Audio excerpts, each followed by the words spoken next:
Hi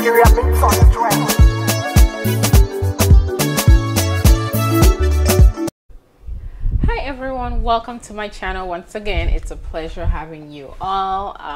Definitely appreciate your continuous support.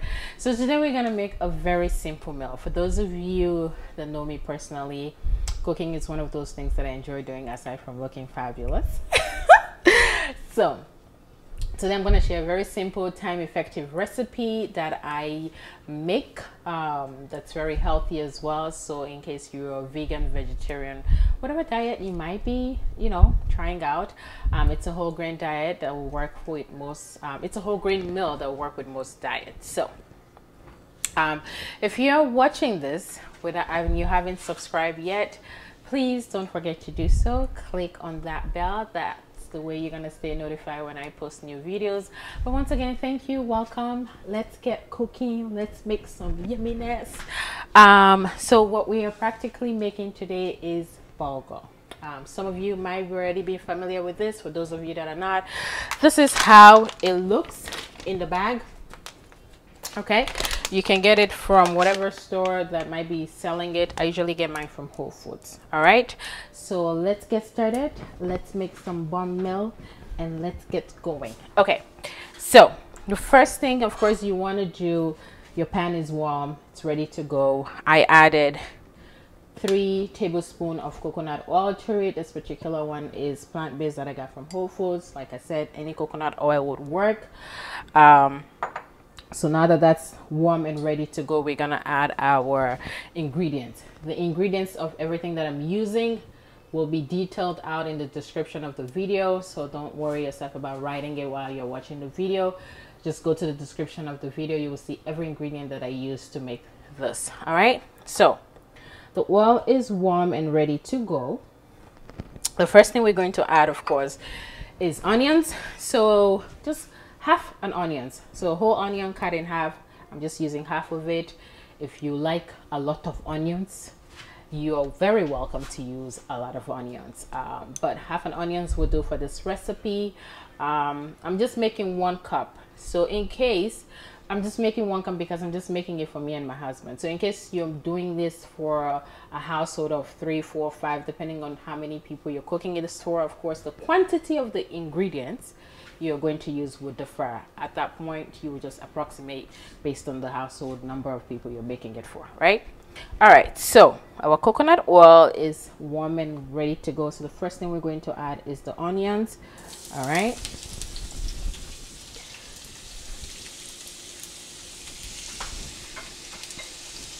Okay, so after adding the onions, the next thing we are going to add in here, just gonna increase my heat a little bit, that way the onions can saute a little bit faster. All right, so the next thing we're going to add is some fresh cut tomatoes. You just need 1 cup of tomatoes, and then fresh cut ginger. I like to cook with ginger. Some people prefer dry ginger, but I prefer the fresh one for this particular recipe, so I encourage you to use fresh ginger instead of the dry one. Just a teaspoon chopped up of ginger will do. So we're just gonna add that plus the tomatoes into the onions. Okay,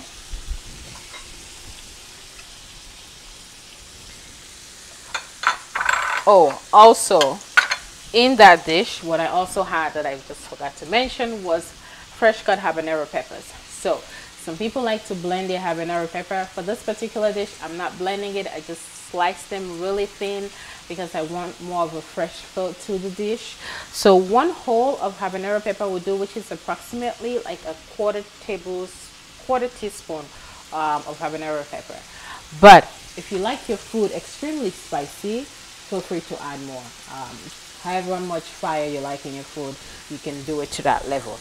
All right, so the last thing we are going to add to this before we let it saute fully is our seasonings. So we have in here, so everything in here is a 1/4 teaspoon.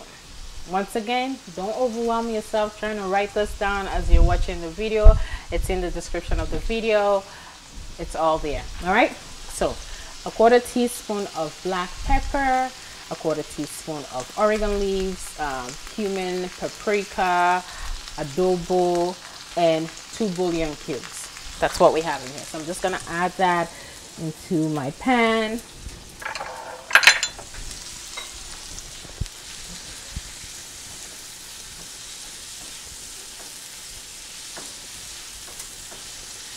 I don't know if it's just me, but I guess this is where my passion of cooking comes from.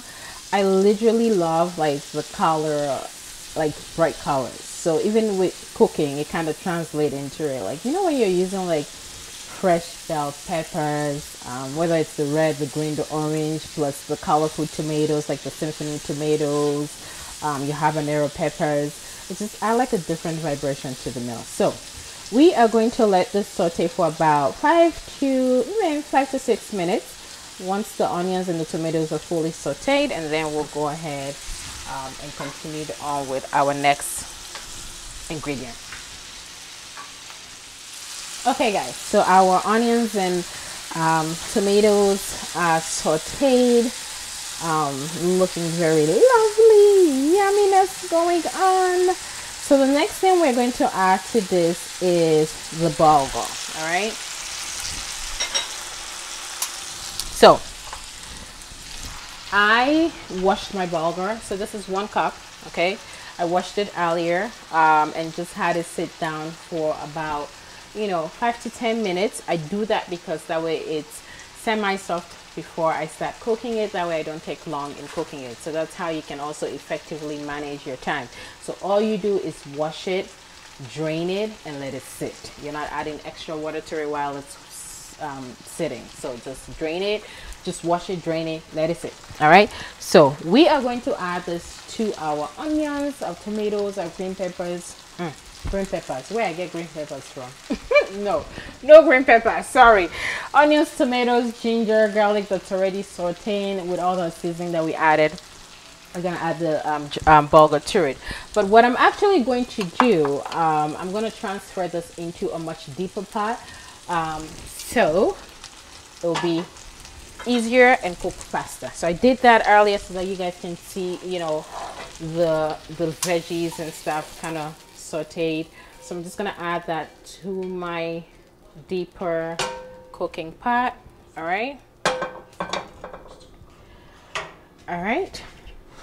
So I'm gonna actually move this over here so that you guys can just see everything. It's much easier. Okay. And then and now we're gonna add our bulgur. So you just add that into the pot. Okay.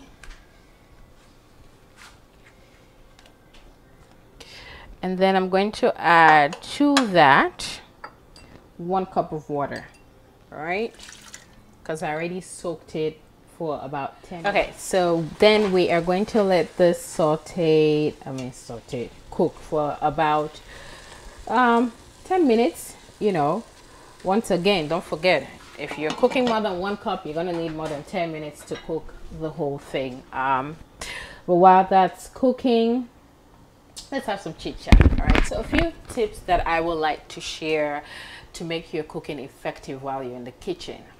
This will work for any type of individual that you are, whether you're somebody who have kids or don't have kids, busy schedule. A few tips that I would recommend is clean as you go. What that practically means, like what I do is I literally just wash my dishes as I'm going. I have a dishwasher, so sometimes what I do also is load it in the dishwasher. That way when I'm done at the end, it's not an additional thing that I have to do. Prep ahead of time. So if you're cooking a particular meal, after work, I work in corporate America, so my schedule already is pretty busy, and I have a little one. I'm married, so by the time you come home, I have to attend to the baby, clean the baby, bake the baby, feed the baby. By the time I realize the time is up, but yet I still have to do my wifely duties, which is making sure dinner is ready. So to effectively utilize my time, what I usually do is prep my ingredients ahead of time. So some things you could do is chop your onions, your green peppers, bell pepper, whatever you're using in your food. Put it in your fresh produce area in your fridge. It's safe, it's not going to freeze up, it's all going to be fine. That's why they have that section in the fridge. So utilize that. That saves a lot of time. So by the time you come home, all you're really doing is just pouring and going. Save a lot of time. And to top it all off, have yourself a glass of wine in the process of it. Or better yet, make yourself a cocktail. It makes the time go much faster, and it doesn't feel like you're doing work, and you enjoy the process. Even if you're somebody that doesn't like to cook, you know, it really helps. And if you have kids that are older, 6, 7, 8, get them involved. They'll help you out. It makes it whereby you're not like, you know, overwhelmed. You know, you can tell your kids, take this dish, put it in the sink, put it in the dishwasher. They can help you through the process of it. So those are some tips, and I hope that helps you in your cooking process. Okay guys, so I did just realize that I forgot to mention that I added tomato paste. So at the beginning phase, after you've added your onions, your tomatoes, all the ingredients that I mentioned earlier, add a tablespoon of tomato paste. All right, that's how you're gonna get the redness, because at the end of it all, this is like, you know, bulgur jollof in so many words. So add the tomato paste at the beginning because you want it to kind of saute with the, you know, the veggies. That way that tanginess is gone as you add the bulgur later on. Forgot to mention that part, but that is also very important. All right, okay, so voila, so we have ourselves a very time effective healthy meal that would work for any vegan vegetarian diet. This is jollof bulgur. Ingredients, like I mentioned, details all in the description of the video, but very time effective, guys. It's just roasted tomato, onions, garlic, some fresh ginger, tomato paste, coconut oil, and it's good to go. And remember, if you're somebody who's not vegan or vegetarian and like your meat, you can add any sort of meat that you want to this. Salmon, chicken, goat meat, whatever kind of meat that you like. All right, thanks guys for watching. I hope you enjoyed the meal. Definitely you know, appreciate you guys' support. Please don't forget to subscribe, share, comment, like. For if you know your friends that are trying to learn how to cook, make sure you send them this video.